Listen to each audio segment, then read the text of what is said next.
the number one reason why people fail, not necessarily why they make it, the complete opposite. Right, lack of brains, lack of effort.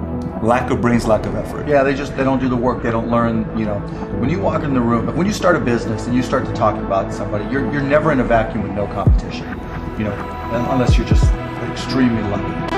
And if there's going to be competition, that means somebody else knows your business as well as you do when you get started. And if you walk into a competitive environment and they still know more about the business than you do, and more about your customers, you're going to lose. But most people don't consider that. They don't do the work. They don't learn more about their industry. They don't know even about their business. And so you've got to put in the effort to know more about your industry than anybody else. And that's the brains part, and that's the effort part as well. Because look, if you're competing with me, you better know what you're doing, otherwise I'm gonna kick your ass. And you're not gonna outwork me. And so, the combination is usually what kills businesses early on. Alluding to it earlier about entrepreneurs being born or built. And I think I knew I was wired to be excited about business. How or why, I don't know, but and there's certain guys that have the genetics to jump out of the gym, right? There's certain guys, that when they golf, they have the muscle memory and the discipline. Dirk Nowitzki may not be the most talented guy in the NBA, but his discipline and his focus to do what's necessary to be successful, he's willing to do, and combine it with being 7 feet tall and being skilled, makes him an amazing basketball player. So it's understanding what your skill set is, finding the right place to use those skills, and then going for it. Will that make you $250,000? It depends if you pick the right industry. But whatever industry you pick, if you outwork everybody, if you try to be a little smarter than everybody, if you try to be a better salesperson than everybody, if you try to be better prepared than everybody, you've got your best chance. Because if you don't do it and somebody else does, I have the saying, work like someone's trying to take it all away from you. Actually, work like someone's spending 24 hours, working 24 hours to take it all away from you. And that's kind of the way I look at it.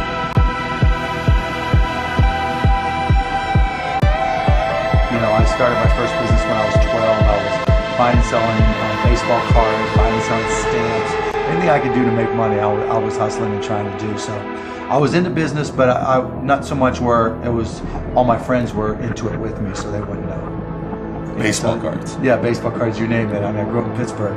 And so I would, probably even less than 12 years old, I would go out, buy a bunch of baseball cards that I collected, and I would say, okay, you're guaranteed to have a Pittsburgh Pirate in this package, and I would charge 3 times as much, and I'd set up on this park bench down in the park down in Scott Township where I grew up, and I'd have these little sales, and it was great. I made money, and it was, and I learned as much about business when I was 9, 10, and 12 as I learned any other time. Let's transition to a different subject with college.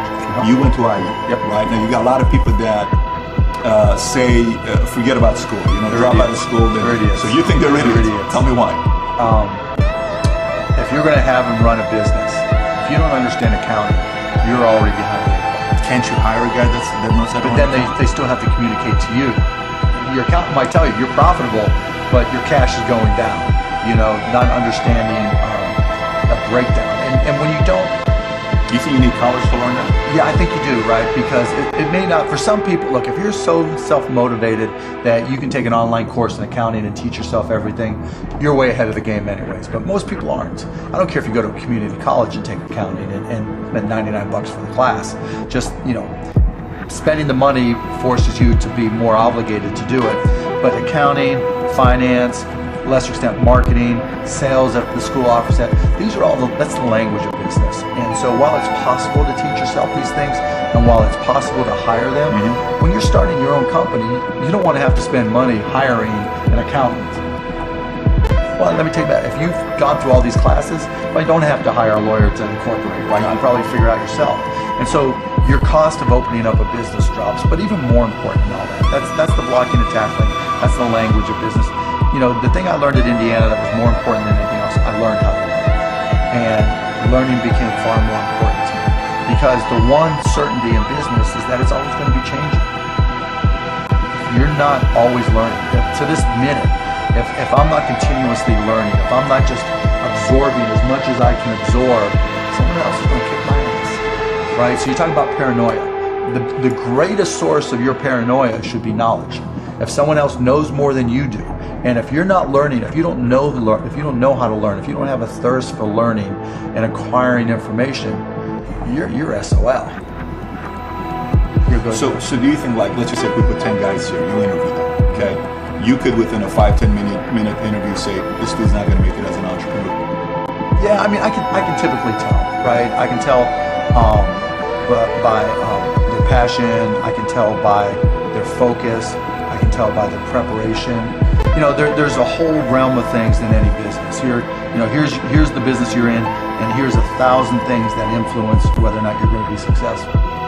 You know, through my experience in businesses, I can put myself in his position and say, okay, here are 900 of the 1,000 things he has to be aware of, and then go through and ask. And by how many of those or her issues they've been able to address already, that kind of gives me a sense of how hard they're willing to work. You know, and I can tell by the questions they ask me. So all I have to do is say, okay, what do you want to know? And you know, when they start saying, what should I do? They ask you. Yeah, and that's fine, right? And I want them to ask questions, but you know, people like to say, you know, the only stupid questions are the ones you don't ask, and that's not right, right? Because the questions you ask tell whoever more about you than anything else you do. Because in particular, it tells me about your preparation. If you ask me questions about just basic things that you should have known and you should have down to science, that's going to disqualify you almost more than anything. Do you think there needs to be a healthy level of paranoia? Oh, absolutely. There needs to be. Oh, yeah. I mean, I always say, you know, for every one of my businesses, I said, what would I do to kick my own ass? You're right. So whatever business you have, there's somebody trying to put you out of business. There's somebody trying to take a bite out of your business.